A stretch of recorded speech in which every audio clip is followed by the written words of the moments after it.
Baik.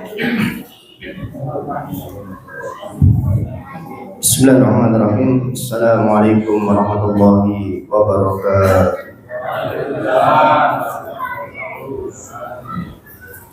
Alhamdulillahilladzi arsala rasulahu bil huda wa dinil haqq liyudhhirahu 'ala dini kullihi wa kafa billahi syahida. Asyhadu an la ilaha illallah wahdahu la syarika lahu wa asyhadu anna Muhammadan abduhu wa rasuluhu la nabiyya wa la rasulahu ba'dah. Allahumma salli wa sallim wa barik ala sayyidina wa habibina wa maulana Muhammadin wa ala alihi wa ashabihi wa man tabi'ahum bi ihsanin ila yaumil qiyamah. Qala tabaraka wa ta'ala fi kitabihil karim, ya ayyuhalladzina amanu taqullaha haqqa tuqatih wa la tamutunna illa wa antum muslimun. Qala Rasulullah sallallahu alaihi wasallam, taqillaha haitsuma kunta wa atbi'i sayyi'atal hasanah tamhuha wa khaliqin nasa bi khuluqin hasanin. Amma ba'd. Bapak Ibu sekalian, jamaah kajian Maghrib dan Isya Masjid At-Taqwa, semoga Allah Subhanahu wa taala senantiasa melimpahkan rahmat dan barokah untuk kita semua. Alhamdulillah, kita panjatkan rasa syukur kita kepada Allah. Pada kesempatan yang berbahagia ini kita bisa bermajelis bersama dalam rangka mengkaji beberapa untayan kalimat dari para ulama, yang mana kalimat itu diambil dari ucapan yang terbaik, yaitu firman Allah Subhanahu wa taala dan sabda baginda Nabi Muhammad sallallahu alaihi wasallam.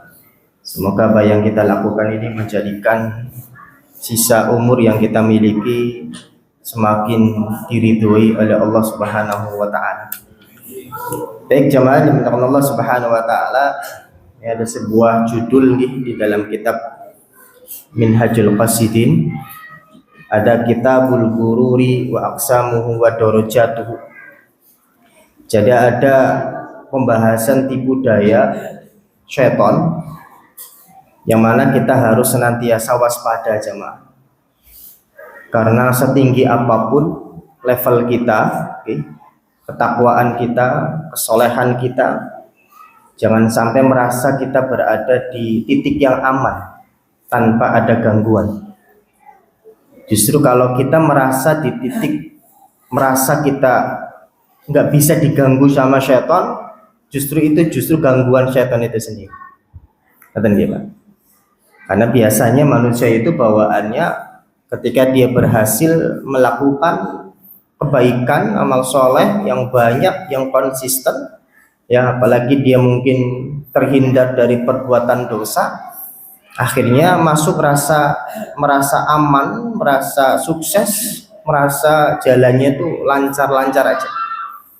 Hati-hati kalau ada perasaan seperti itu, justru itu adalah bagian dari apa? Tipu daya. Maka di sini ada sebuah ungkapan, i'lam anna minan nasi min ghurratihid dunya. Salah satu kelemahan manusia, karena dia tinggal di dunia, sehingga cara berpikir dunianya itu main, Pak. Maksudnya gimana? Jadi kita kan sebenarnya asli kehidupan kita itu disiapkan untuk akhirat. Karena mbah kita Adam alaihissalam pertama kali diciptakan, pertama kali menjalani kehidupan di mana? Di akhirat. Cuman kita problemnya adalah sebagai anak cucu Adam, begitu lahir pertama kali menjalani kehidupan di mana? Di dunia. Sehingga cara pandangnya, logikanya menggunakan cara pandang dunia, padahal kita pengen dibawa kembali kemana? Ke akhirat, Pak. Sehingga makanya di sini harus difahami, terkadang karena kita terlalu lama di dunia, bukan terlalu lama ya, memang dari awal memang di dunia, cara pandangnya bisa membahayakan. An-naqdu khairun minan nasi'ah wad dunya naqdun wal akhiratu nasi'ah. Bahwa kata para ulama, dunia itu mengajarkan kita apa yang kita kerjakan itu kontan hasilnya. Bang ya, Pak? Logika dunia itu kan kalau kita hitung-hitungannya nanti hasilnya itu nanti, kita males. Misalkan kita usaha jualan tapi labanya nggak langsung kita nikmati, semangat nggak Pak? Nggak semangat. Itu logika dunia Pak. Nah, terkadang kita juga seperti itu. Apa untungnya sholat? Apa untungnya puasa? Apa untungnya sedekah? Karena rewardnya, hasilnya, imbalannya, balasannya nggak langsung. Bayangkan Pak, kalau ini orang yang menjalankan ibadah sholat kemudian pahalanya, hasilnya itu kontan, saya yakin dengan seyakin-yakinnya masjid itu penuh Pak, rebutan. Ya, persoalannya itu mustahil diwujudkan karena kita mendapatkan nilai kenikmatan ibadah yang Allah Subhanahu wa Ta'ala perintahkan itu nggak mungkin diwujudkan di dunia, terlalu hina. Kalau seandainya nilai ibadah kita itu dinikmati di mana? Di dunia, terlalu hina Pak. Ya. Kalau saya hitung-hitungannya enggak, ngapain?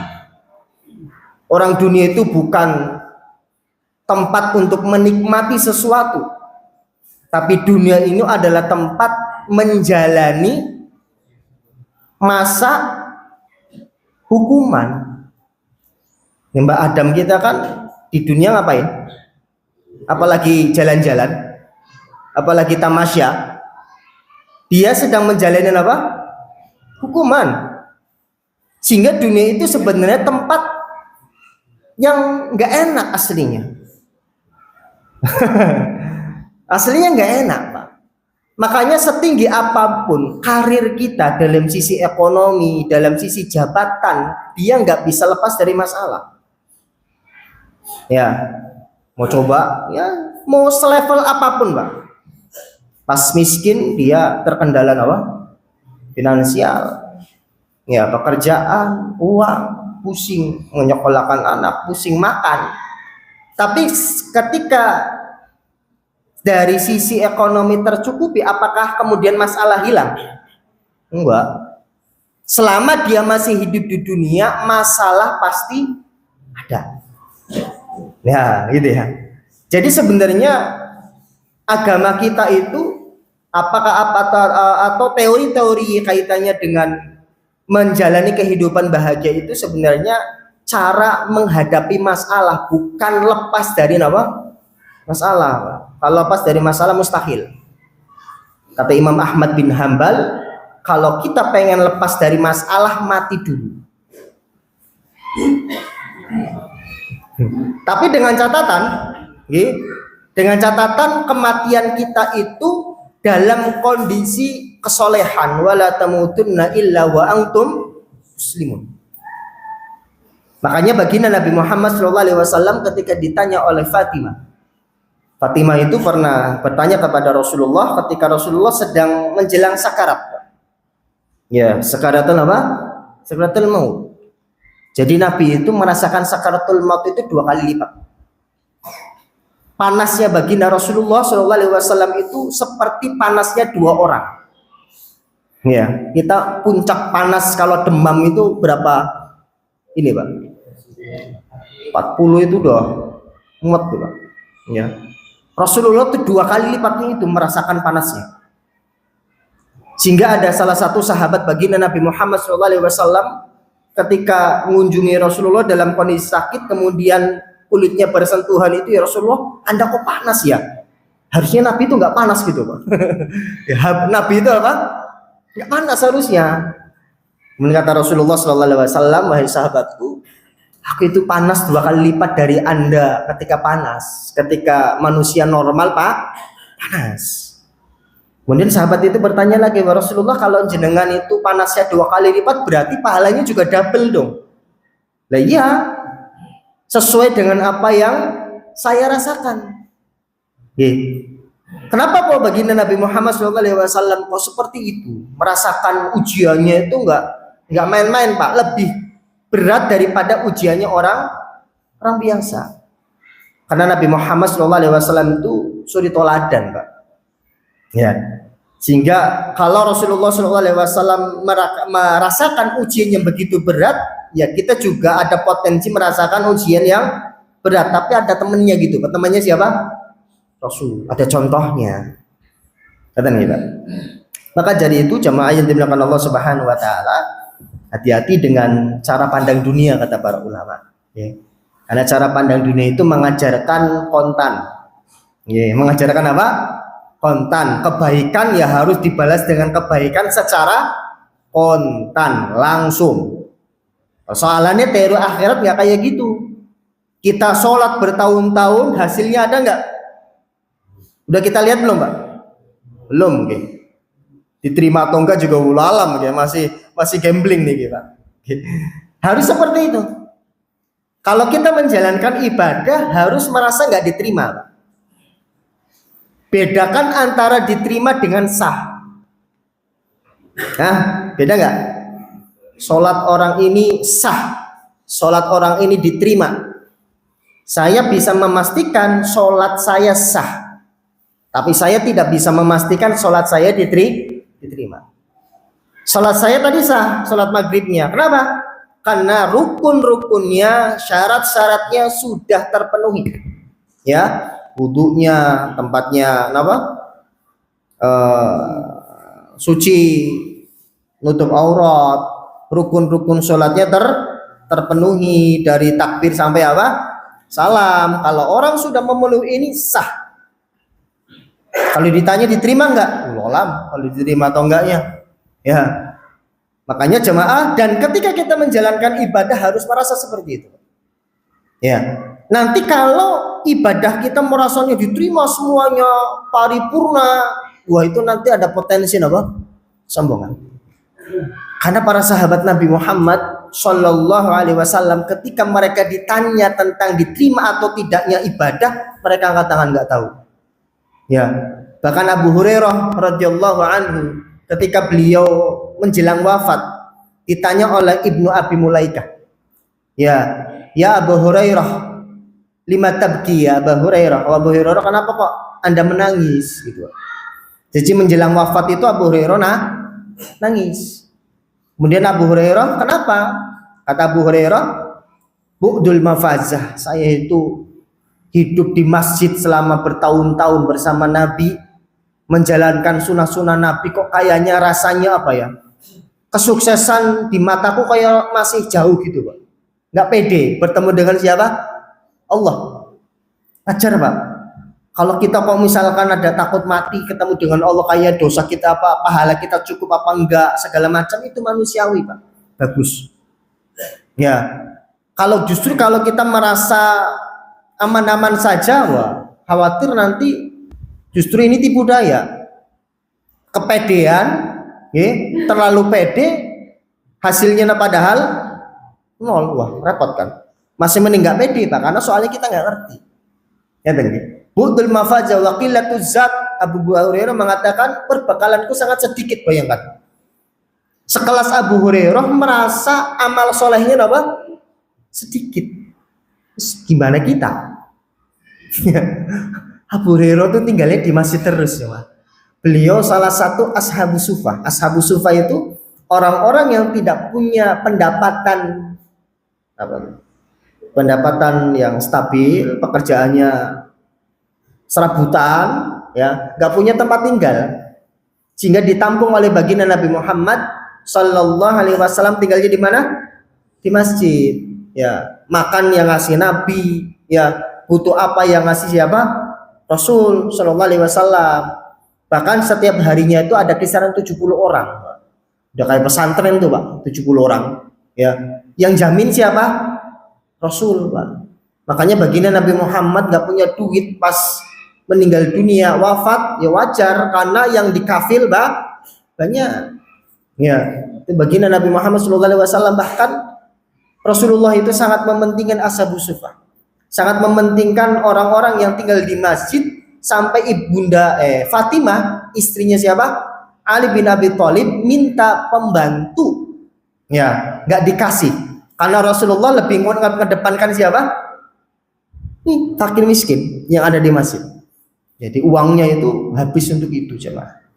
Maka jemaah ini dimuliakan Allah Subhanahu wa taala. Wabudul mawakilatuz zat wa aqbatul ud muhbitun minha ilan nar aw ilal jannah. Saya nggak tahu nanti kalau sudah mati nanti masuk neraka atau masuk surga. Itu Abu Hurairah yang ngomong kayak gitu, Pak. Ya, apalagi kita. Makanya nanti informasi kita sukses atau tidak itu nanti pas sakaratul maut. Pas nanti malaikat mendatangi kita, nah malaikat itu ngasih informasi apa? Kalau malaikat ngasih informasi, ya engkau akan masuk surga berarti kita selamat, Pak. Bang, ya, Pak. Kalau ada informasi dari malaikat, ya malaikat apa? Maut, kamu akan masuk surganya Allah Subhanahu wa taala, taqafu wa la tahzanu wa absyiru bil jannati allati kuntum tu'adun. Kamu jangan takut lagi sekarang, enggak usah sedih lagi, enggak usah khawatir lagi. Karena Allah Subhanahu wa taala sudah menepati janji kamu akan mendapatkan apa? Surga. Informasi ini kapan kita dapat? Pas nanti sakarat. Ya, pas nanti kita dijemput ruhnya oleh malaikat maut. Kalau belum ya jangan pede dulu nanti. Insya Allah kalau ada informasi itu la qurbata ba'dal yaum. Ya, insya Allah kalau sudah seperti itu kematian kita menjadi kenikmatan, pintu kenikmatan, Pak. Tidak ada kesengsaraan lagi, tidak ada sesuatu yang buat mumet lagi. Makanya ibunda Fatimah ketika Rasulullah panas itu, ya Rasulullah kamu kok kayak napasnya tersengat apa? Ya napasnya kesulitan, kemudian panas, kayak nggak enak banget itu loh, Pak. Ya Rasulullah, apakah rasanya nggak enak ya Rasulullah? Sakit ya Rasulullah? Ya nggak apa-apa, wahai anakku, lakur babak dalio, kata Rasulullah. Kalau nanti setelah lewat masa ini, insya Allah tidak ada rasa sakit lagi, wahai Fatimah. Ya, insya Allah tidak akan ada rasa sakit. Artinya apa? Makanya kita pastikan kehidupan akhir kita dipastikan soleh. Biar nanti rasa sakit itu di dunia tok. Ya, hanya di dunia setelah kita meninggal dunia tinggal kenikmatan yang sudah kita tanam di dunia itu. Ya, panennya nanti, makanya kan ilustrasinya kan dunia itu tempat apa? Menanam. Panennya kapan? Nanti pas mati. Ya, makanya kalau orang soleh itu satu sisi ya. Tapi kalau kepedean nggak boleh pede juga soalnya, Pak. Tapi ada juga sahabat yang pede, Pak. Namanya Salman Al-Farisi. Salman Al-Farisi justru malaikat maut itu disambut. Ya. Dia menyiapkan pakaian yang terbaik, minyak wangi yang terbaik. Kayak janjian gitu loh, Pak. Berani kayak gitu, Pak. Nah, dan itu sunnah Nabi. Ya. Kenapa sunnah Nabi? Walaupun Nabi tidak melakukan itu, tapi membiarkan atau mengiyakan praktek sahabat yang menyiapkan kain kafannya sendiri. Ya, boleh, Pak. Karena orang itu kalau matinya sendiri disiapkan, insya Allah nggak aneh-aneh, nggak bakal apa macam-macam, Pak. Lihat para koruptor itu kan secara usia sudah tua-tua, Pak. Ya, rata-rata di usia berapa tuh? Sudah tua-tua, Pak. Tapi kok ada deh yang kemarin koruptor termuda gitu. Perempuan itu dari mana tuh? Ya, koruptor termuda, pecah telur itu. Rata-rata koruptor itu tua-tua, Pak. Tampil kenapa nggak berpikir? Ya, pertama lingkungan, jemaah. Makanya kalau kita pengen hidupnya itu benar, hidup di lingkungan yang benar. Kalau kita model orang yang gampang terpengaruh, maka cari komunitas yang baik. Kalau di usia tua kita gaulnya banyak yang orang yang aneh-aneh, kita bakal naik tingkat. Ya, cari komunitas yang baru, teman-teman yang baru, biar kita menjalani ibadah atau kebaikan itu semangat karena ada temannya. Karena menjalankan sesuatu apapun itu, entah kebaikan atau kemaksiatan, kalau bareng-bareng itu enak. Ini ya, itu fitrah manusia. Jenengan kalau mabok sendirian ya nggak enak, Pak. Ya. Begitu juga kalau kita menikmati ibadah kalau sendirian. Kalau ibadah masih bisa dinikmati sendirian saja. Masih bisa. Tapi jamaah yang dimuliakan Allah Subhanahu wa taala seperti itu. Maka logika kita, makanya dikatakan logika kita harus logika akhirat. Kita harus menerima konsep tempo. Hasil apa yang kita kerjakan tempo. Semangat pokoknya. Ya, karena nggak bisa dikontankan loh. Hasil apa yang kita kerjakan berupa ibadah entah sholat ataupun apapun nggak bisa diwujudkan di dunia, terlalu hina, nggak pantas. Karena sholat 2 rakaat fajar sunnah saja dunia sudah kalah. Mau taruh di mana? Misalkan pahala sholat wajib kita mau taruh di mana? Rumah kita terlalu sempit, Pak. Ya, orang 2 rakaat fajar itu sudah kalah dengan apa? Dunia dan seisinya. Kalau misalkan kita nerima pahala 2 rakaat fajar, belak langsung nggak ada tempatnya. Paham ya? Nggak ada tempatnya. Sehingga Allah Subhanahu wa taala simpan di tempat yang aman di akhirat. Ya, kita akan terbelalak nanti. Banyak ini ya hasilnya gitu, Pak. Ya. Makanya kan perlu dengan keimanan. Kemudian yang kedua, kalau kita menerima hasil ibadah kita kontan, itu bukan iman, Pak, bisnis. Ya, namanya iman itu sesuatu yang terkadang tidak nampak, nggak bisa diukur dengan apa? Nalar. Walaupun bisa dirasionalkan, ingat nih. Walaupun bisa logikakan. Nanti kita belajar logika, tapi enggak sekarang. Soalnya rada angel.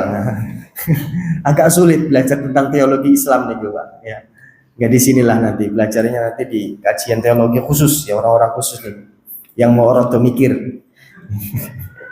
Waqad qala al-ulama man raja syai'an talabahu. Siapa yang pengen mendapatkan sesuatu maka dia harus mencari. Wa man khafa syai'an haraba minhu. Kalau dia mengkhawatirkan sesuatu maka dia harus lari. Itu logikanya nggih, Pak. Wa man raja ghufrani ma'al israri 'ala dzanbi fa huwa maghrurun. Kalau seandainya dia mengharapkan sesuatu, mengharapkan imbalan, kok imbalan itu maksudnya pahala, ampunan. Kan gini, Pak. Allah itu punya sifat menakutkan. Menggambarkan Allah menakutkan ini jangan salah paham. Allah itu kan memiliki syadidul adab. Allah memiliki apa? Syadidul adab. Apa syadidul adab itu? Adabnya pedih, adabnya mengerikan.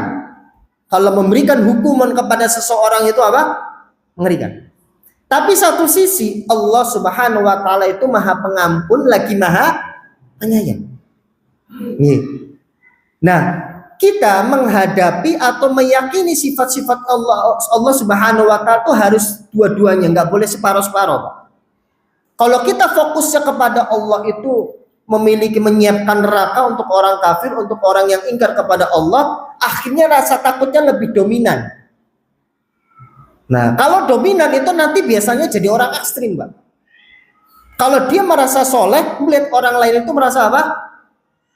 Nggak soleh, ngerokok kabeh, Pak. Ya, karena dia makanya rasa takut itu nggak boleh dihilangkan, nggak boleh. Ya, berlebihan juga tidak boleh, nanti ekstrim. Rasa harap kita mendapatkan pahala berlebihan juga nggak boleh. Nanti ujung-ujungnya akan meremehkan apa? Dosa. Misalkan contoh gini, Pak. Zina kan Allah Subhanahu wa taala Maha Pengampun. Minum khamr nggak apa-apa lah. Nanti yang penting sholat. Nanti kita minta apa? Minta ampun. Allah Maha Pengampun. Katanya di dalam ayat mengatakan innallaha la yaghfiru ayyushraka bihi wa yaghfiru ma duna dzalika liman yasha. Allah Subhanahu wa taala itu akan mengampuni seluruh dosa kecuali dosa apa? Dosa syirik. Zina kan bukan syirik. Nih, kemudian apa lagi, Pak? Khamar bukan syirik, jangan dipotong nih. Bahaya. Ini kan khamar bukan syirik. Nah, nanti kalau kita mengharap ampunan dari Allah dengan meremehkan apa? Dosa, itu namanya orang yang kena tipu daya setan. Karena ada orang kayak gitu, jamaah. Ada orang kayak gitu, nanti Allah kan Maha Pengampun. Soalnya ada orang-orang yang terlalu hitung-hitungan, Pak. Kalau kita melewati bulan Ramadan, melewati bulan Ramadan atau puasa Arafah, puasa Arafah itu pahalanya kayak. Nah, dihapuskan berapa tahun tuh? Berarti kan deposit gitu, Pak. Nah, ada hitung-hitungan deposit gak, Pak?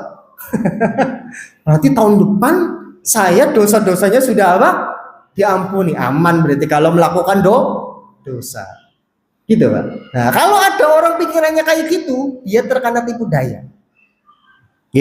Terkena tipu daya. Ada orang juga berpemahaman gini juga, Pak.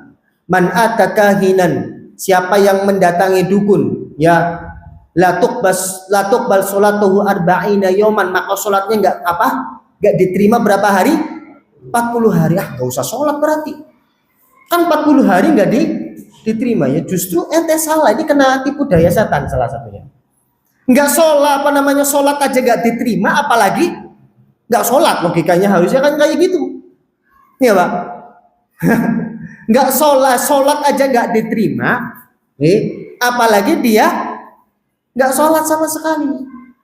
Berarti dosanya tikal, mendatangi dukun plus meninggalkan apa? Salat. Itu kufurnya tikal-tikal tuh, Pak. Ya. Maka jamaah yang dimulakan Allah Subhanahu wa taala seperti itu. Maka kata para ulama, jangan sampai ada seperti itu, rasa seperti itu. Walau kana hadal amru yudrikul bil muna. Kalau seandainya usaha kita masuk surga, usaha kita mendapatkan ridhonya Allah Subhanahu wa taala dengan enak-enak, ya, tidak ada ceritanya Abu Bakar As-Siddiq itu sampai sedekah menghabiskan hartanya. Menghabiskan harta itu ada risiko enggak? Risiko. Ya. Kalau dia uangnya sedang berputar, itu bisa bangkrut itu karena enggak stabil itu perputaran keuangannya. Tapi Abu Bakar As-Siddiq siap menerima risiko itu. Kemudian Abu Bakar As-Siddiq siap tidak tidur malam. Abu Bakar As-Siddiq siap mendampingi baginda Nabi Muhammad SAW mengusir penjajah orang Quraisy dan Romawi dan Persia itu.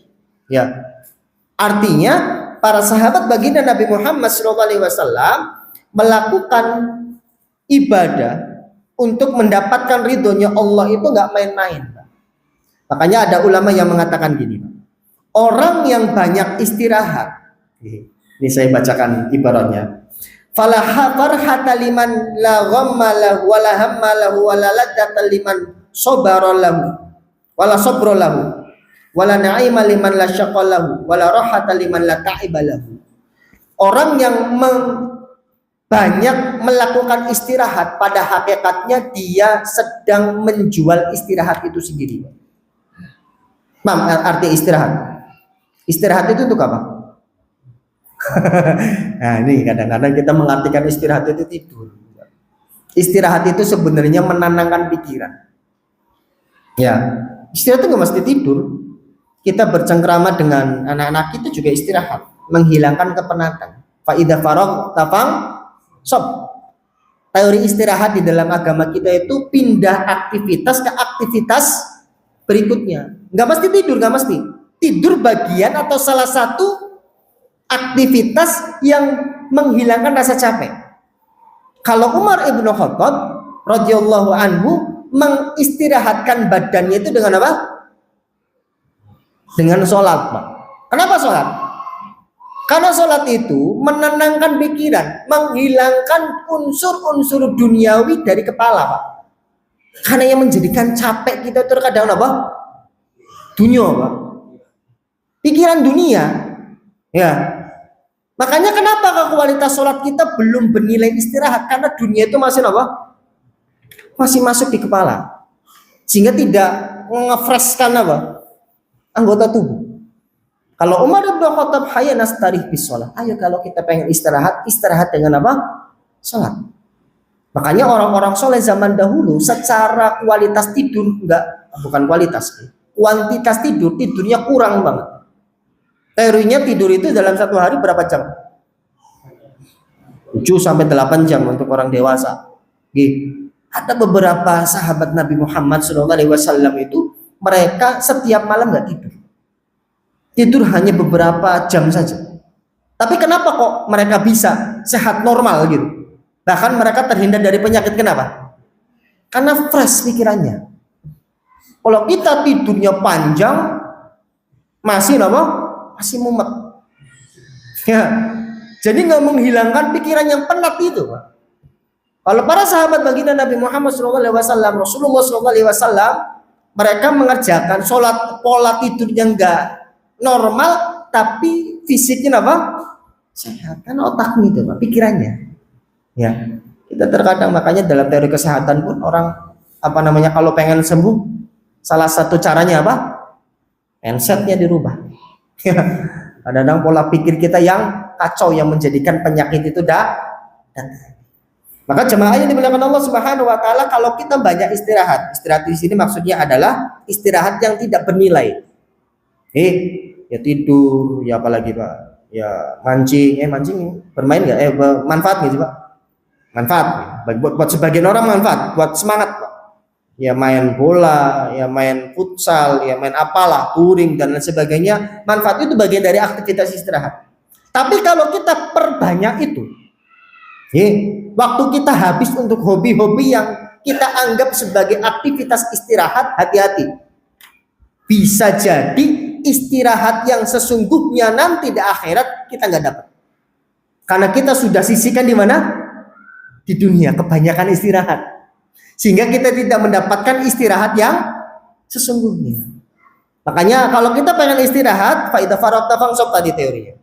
Kalau kita pengen beralih ke aktivitas, ya, satu aktivitas penat, bosan, pindah kepada aktivitas yang bermanfaat. Ya, manfaat itu macam-macam, Pak. Nggak mesti tentang spiritual ngaji, nggak mesti kayak gitu. Ya pokoknya menyehatkan badan, gym tak apalah, mending lah daripada apa? Daripada yang nggak genah gitu. Maka jemaah yang dimuliakan Allah Subhanahu wa taala seperti itu. Maka di sini dikatakan, ya, kalau kita pengen teorinya, kalau kita pengen mendapatkan ridhonya Allah, ya kita harus siap capek. Ya harus apa? Siap capek. Ya, soalnya hari ini jamaah yang dimuliakan Allah, kalau orang-orang zaman dahulu mereka nggak bisa optimal, nggak bisa maksimal menjalankan ibadah karena fasilitas. Karena apa? Fasilitas. Mereka kalau berangkat ke masjid subuh-subuh, Pak, repot Pak, ruwet Pak. Kalau sekarang kita penerangan luar biasa. Belajar itu enak banget ini Pak. Ada fasilitas macam-macam, ada AC, ada kipas, ada segala macam, lampu terang. Zaman dahulu bayangkan ngaji itu nggak seperti ini. Ya. Perbedaannya Pak, kalau zaman sekarang yang kita butuhkan bukan fasilitas, tapi apa? Ruh yang tidak sehat. Kalau zaman dulu orangnya sehat-sehat secara batin, fasilitasnya terbatas. Kalau kita kebalikan, fasilitas itu banyak, tapi nggak bisa berkualitas ibadah kita. Ilmu yang kita miliki nggak bisa apa? Berkualitas. Harusnya Pak, zaman sekarang itu lebih banyak mencetak kader-kader ulama daripada zaman dahulu. Kenapa zaman dahulu lebih bagus ulamanya daripada zaman sekarang? Ya, padahal keterbatasan fasilitas. Bukan ini keberkahan, Pak. Karena semakin lama semakin jauh dari kenabian itu semakin rusak. Fasilitas mungkin semakin baik, tapi batin akhlak itu semakin apa? Semakin rusak. Makanya ya harus jaga generasi kita nanti, Ibu sekalian, karena ada mulai rasa malu itu mulai dicabut dari generasi kita tuh. Ya, zaman dulu joget-joget itu izin Pak. Sekarang joget-joget justru pengen pengen dilihat. Itu zaman dunia media sosial seperti itu ya. Ya, walau besok nanti. Pokoknya itu tugas kita. Jangan sampai anak kita hilang rasa malu, bahaya. Kalau rasa malu hilang sulit dididik. Sekali lagi, kalau rasa malu hilang sulit apa? Dididik. Harus ada rasa malu. Harus ada rasa malu. Mungkin itu yang bisa kami sampaikan, mudah-mudahan bermanfaat. Bapak Ibu sekalian, kita akhiri dengan doa kafaratul majlis. Subhanallahumma wa bihamdika asyhadu an la ilaha illa anta astaghfiruka wa atubu ilaik. Akhirul kalam. Wa da'wana alhamdulillah. Assalamualaikum warahmatullahi wabarakatuh.